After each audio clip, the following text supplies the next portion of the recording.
रतन नाम का एक बहुत ईमानदार व्यक्ति रहता था। रतन की पत्नी सुनीता गांव के दूसरे घरों में साफ सफाई, झाड़ू पोछा, बर्तन मांजने का काम करती थी। रतन का 10 वर्ष का बेटा बंकू गांव के सरकारी स्कूल में पढ़ता था। एक शाम की बात है, रतन काम से थका हारा अपने घर पर आया ही था कि तभी उसकी पत्नी सुनीता रतन से बोली, मैं आपका ही इंतजार कर रही थी। क्या हुआ? सब कुछ ठीक तो है? आज तुम्हारा चेहरा क्यों उतरा हुआ है? बात ही कुछ ऐसी है, बंकू को आज प्रिंसिपल ने धमकी दी है कि अगर कल तक स्कूल की फीस जमा नहीं कराई गई तो स्कूल से बंकू को निकाल दिया जाएगा। नाम काट देंगे इसका। ऐसे कैसे काट देंगे? ये स्कूल प्रिंसिपल की कोई जागीर थोड़ी ना है। अरे सरकारी स्कूल है। इस बात को तो मैं भी जानती हूँ, लेकिन आप ही बताओ ना, आपने बंकू की फीस कितने महीने से जमा नहीं की? सुनीता की बात सुनकर रतन उदास होकर गहरी सोच में डूबते हुए बोला, बात तो तुम सही कह रही हो। बंकू की फीस हमने पिछले 6 महीने से जमा नहीं की। इसमें प्रिंसिपल का कोई दोष नहीं, सारा दोष मेरा है। मेरी एक बात समझ में ये नहीं आती, हमारे पास 5 बीघा उपजाऊ जमीन है, फिर भी आप दूसरों के खेतों में काम करते रहते हैं और उसके बदले आपको आखिर मिलता ही क्या है? अगर मैं दूसरों के घर में बर्तन ना मांजूं तो हमारे घर का खर्चा चलना भी मुश्किल हो जाएगा। मैं क्या करूं सुनीता, तुम अच्छी तरह से जानती हो कि हमारी 5 बीघा जमीन चतुर सिंह के यहाँ पर गिरवी पड़ी हुई है। पिताजी ने सेठ जी से जो 2 लाख रुपए का कर्जा लिया था वो उसे चुका नहीं पाए और स्वर्ग सिधार गए। और रही बात मेरी, तो तुम तो जानती हो कि मैं मुश्किल से कितना कमा पाता हूँ। मैं आपकी सारी बात समझती हूँ, लेकिन कुछ ना कुछ तो करना ही पड़ेगा ना। अगर ऐसे ही चलता रहा तो मुझे लगता है हमारे इससे भी बुरे दिन शुरू हो जाएंगे। तुम चिंता मत करो सुनीता, मैं कोई ना कोई इंतजाम करता हूँ। इतना कहकर रतन चारपाई पर लेटकर गहरी सोच में डूब गया। रतन रात भर यही सोचता रहा कि आखिर ऐसा कौन सा काम किया जाए जिससे उसकी गरीबी दूर हो जाए। अगले दिन रतन अपने चतुर सिंह की हवेली में पहुंच गया। रतन चतुर सिंह की हवेली में अपने ही खेतों में काम किया करता था, जो कि चतुर सिंह के कब्जे में थे। रतन को हवेली में देखकर चतुर सिंह बुरी तरह से चौंक गया। क्या बात है रतन, आज तुम खेत में काम पर नहीं गए? सुबह सुबह यहाँ क्यों चले आए भाई? आप तो जानते हैं सेठ जी कि मेरा परिवार गरीबी की किस कगार पर खड़ा है और कल तो हद हो गई। क्यों भाई, कल ऐसा क्या हो गया जो तुम्हारे पैर हमारी हवेली तक आने के लिए मजबूर हो गए? कल स्कूल वालों ने मेरे बेटे बंकू को स्कूल से वापस कर दिया, ये बोलकर कि जब तक मैं उनकी पूरी फीस नहीं चुका देता तब तक बंकू स्कूल में नहीं पढ़ सकता। और यहाँ तक कि उन्होंने ये तक बोल दिया कि अगर कुछ दिनों के अंदर मैंने उनकी फीस नहीं चुकाई तो वो मेरे बेटे का नाम काट देंगे। तो इसमें हैरानी की क्या बात है? क्या तुम्हें पता नहीं कि गरीबों को अपने बच्चों को पढ़ाने का कोई अधिकार नहीं? अरे भाई, अपने बेटे से कहो कि तुम्हारे साथ मिलकर वो तुम्हारा काम में हाथ बटाए। अरे तुम ही सोचो, स्कूल में पढ़ाई करके उसे आखिर क्या मिलेगा? वैसे भी पढ़ लिख कर किसी की नौकरी तो लगती नहीं है। तुम्हारे साथ कुछ काम करेगा तो तुम्हें कुछ ना कुछ कमा कर ही देगा। ये कैसी बातें कर रहे हैं सेठ जी? आप चाहते हैं कि मैं अपने बच्चे की पढ़ाई छुड़वा दूं और उसे अपनी ही तरह अनपढ़ रहने दूं? अनपढ़ होना बुरी बात नहीं है रतन, गरीब होना बुरी बात है। अब तुम ही देखो, इस देश में न जाने कितने ऐसे नेता बनते हैं जिन्होंने कभी स्कूल की शक्ल तक नहीं देखी होती। इस देश में नेता किस प्रकार से बनते हैं और वो क्या करते हैं, मुझे इस बात से कोई लेना देना नहीं। मैं किसी भी कीमत पर अपने बेटे की शिक्षा नहीं छुड़वा सकता, क्योंकि शिक्षा ही हमारे आने वाले कल को सुधारता है। मुझे कोई शौक नहीं है ये बताने का कि तुम्हें क्या करना है। अब वो सब छोड़ो, ये बताओ कि तुम यहाँ पर क्यों आए हो? सेठ जी, मेरे खेत आपके यहाँ पर बरसों से गिरवी रखे हैं। मुझे अपने खेत होते हुए भी अपने ही खेतों में नौकरी करनी पड़ रही है, और उसके बदले आप मुझे देते क्या हैं? मेरे खेत में जितने भी नौकर काम करते हैं उससे अधिक ही तुम्हें देता हूँ। अब तुम क्या चाहते हो? मैं आपसे ज्यादा कुछ नहीं चाहता सेठ जी। मैं बस ये चाहता हूँ कि मेरी पगार थोड़ी सी बढ़ा दी जाए, और उस पगार में से थोड़े से पैसे मुझे अभी दे दिए जाए, ताकि मैं बंकू की स्कूल की फीस जमा करा सकूं।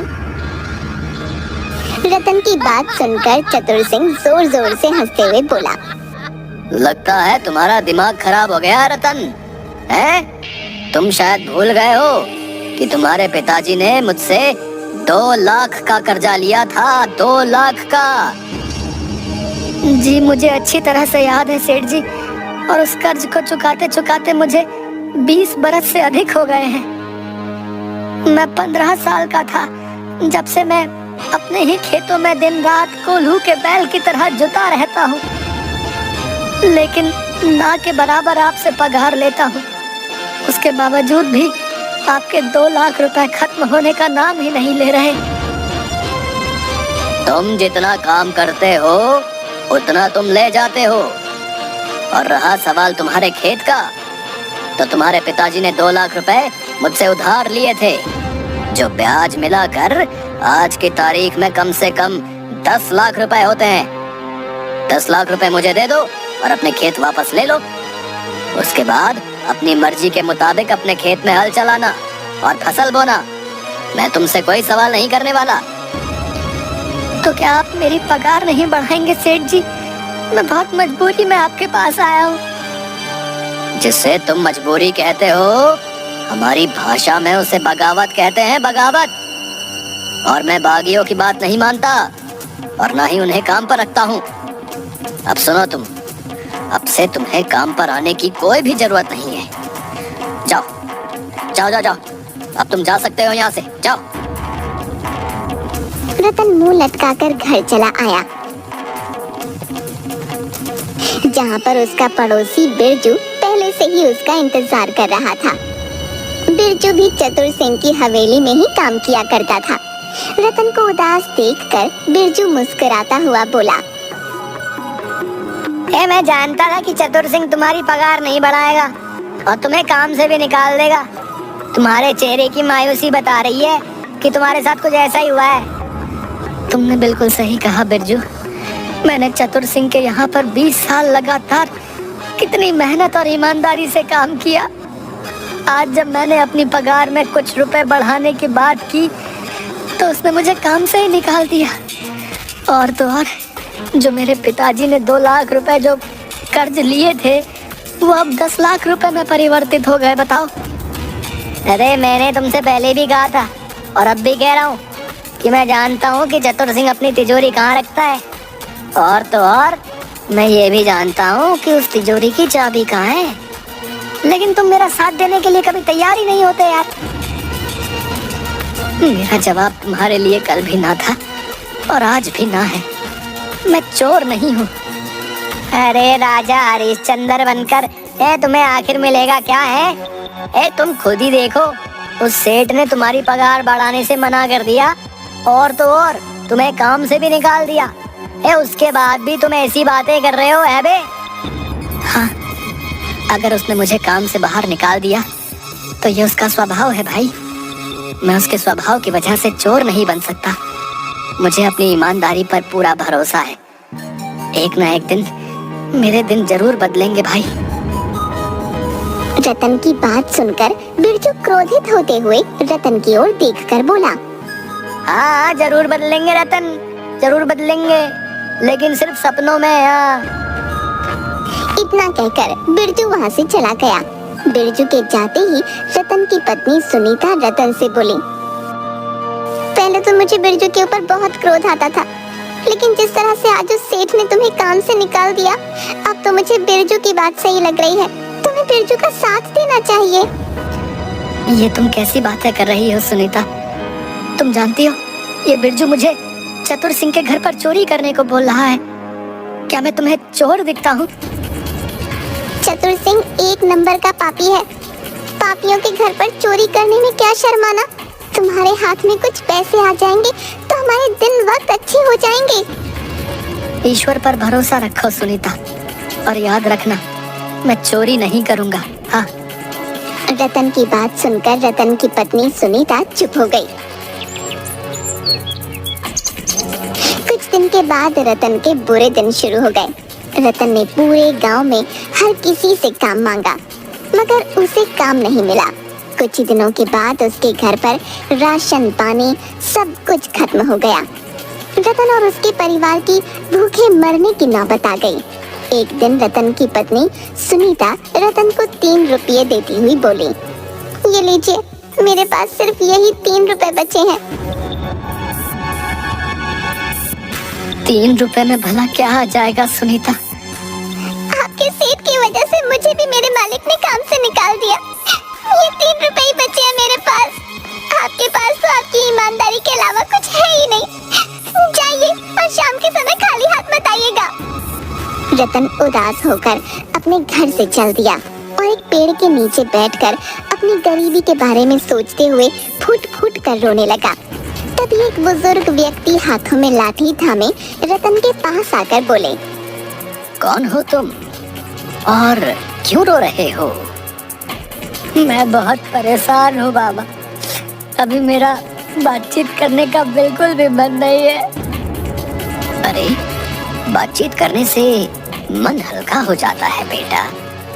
मुझे अपनी समस्या बताओ, हो सकता है कि मैं तुम्हारी कुछ मदद कर सकूं। रतन रोते हुए अपने घर के सारे हालात उस बुजुर्ग व्यक्ति को बताने लगा।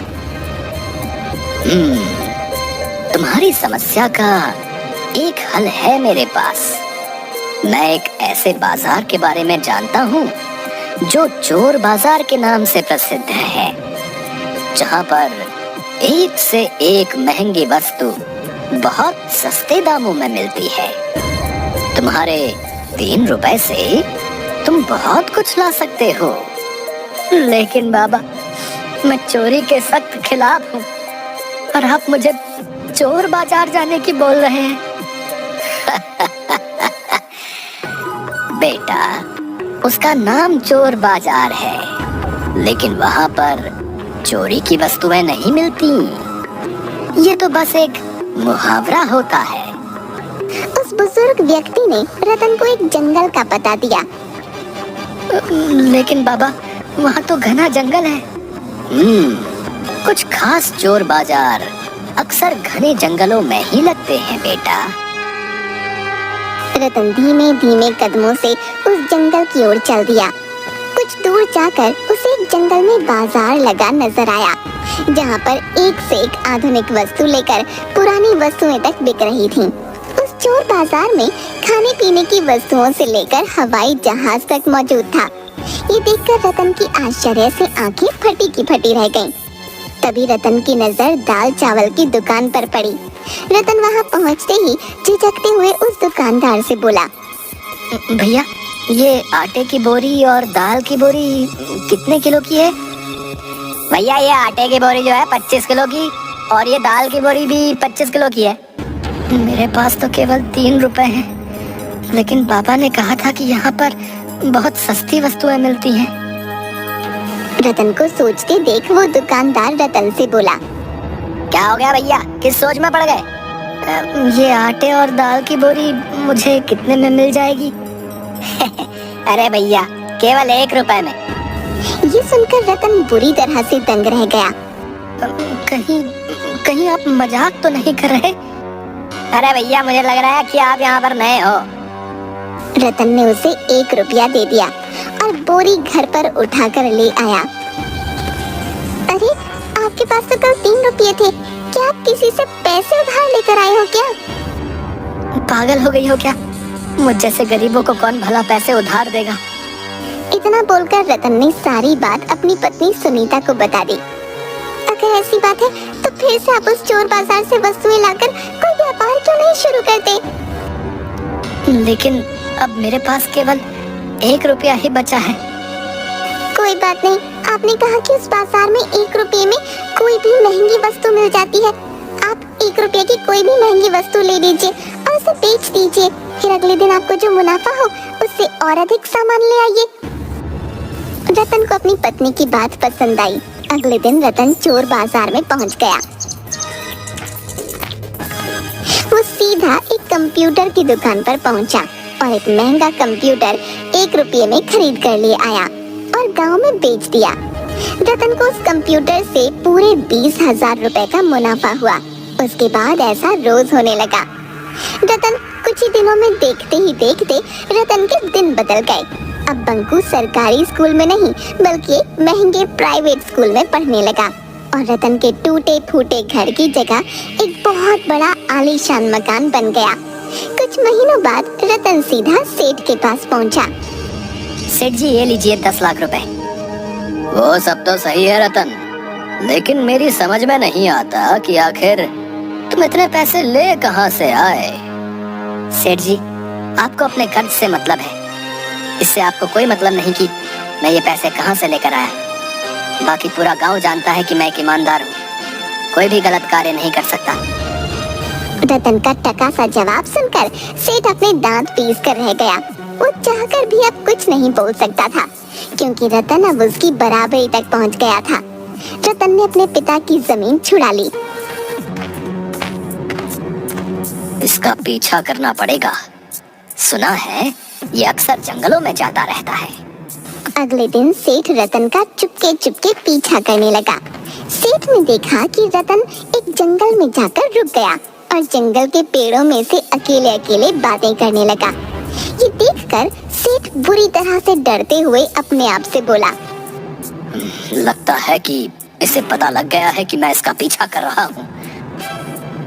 सेठ चुपचाप मन महसूस कर अपने घर आ गया। कुछ दिन बाद उसने रतन का पीछा करने का विचार त्याग दिया। कुछ दिन बाद सुनीता अपने पति रतन से बोली, मैं भी उस बाजार को एक बार देखना चाहती हूँ। अरे ये भी कोई पूछने की बात है। चलो तुम तैयार हो जाओ, आज मैं तुम्हें अपने साथ उस चोर बाजार में लेकर जाऊंगा। सुनीता तैयार होकर रतन के साथ सीधा उस जंगल में चली गई जहाँ पर वो चोर बाजार लगा करता था। मगर सामने का दृश्य देखकर रतन बुरी तरह से चौंक गया क्योंकि वहाँ पर चोर बाजार का कोई नामो निशान मौजूद नहीं था। यहाँ तो कुछ भी नहीं है। अब मेरी बात का विश्वास करो सुनीता, यहीं पर ही चोर बाजार लगा करता था। मैंने यहीं पर बहुत सी वस्तुओं को खरीद कर बेचा है, सच कह रहा हूँ। तभी रतन की नजर उसी बुजुर्ग व्यक्ति पर पड़ी जो उसकी ही ओर आ रहा था। अरे बाबा, आप तो वही हैं जिसने मुझे इस चोर बाजार का पता बताया था। वो चोर बाजार कहाँ गया? वो एक बहुत ही खास चोर बाजार था बेटा। अब तुम धनवान हो चुके हो, अब तुम्हें उस चोर बाजार की कोई आवश्यकता नहीं। अब वो चोर बाजार यहाँ से हटकर कहीं और लग चुका है, क्योंकि वो चोर बाजार कभी भी एक जगह नहीं टिकता। इतना कहकर वो बुजुर्ग वहाँ से चला गया। सुनीता अपने पति की ओर देखकर बोली, लगता है आप अभी भी नहीं समझे। वो चोर बाजार असल में एक मायावी चोर बाजार था। ईश्वर ने आपकी ईमानदारी से प्रसन्न होकर शायद आपके ऊपर ये उपकार किया है। अब मुझे आपकी ईमानदारी पर गर्व हो रहा है। शायद तुम सही कहती हो। रतन अपनी पत्नी के साथ घर पर चला गया। वो आज भी सोचता है कि आखिर आज वो चोर बाजार कहाँ पर लगा होगा।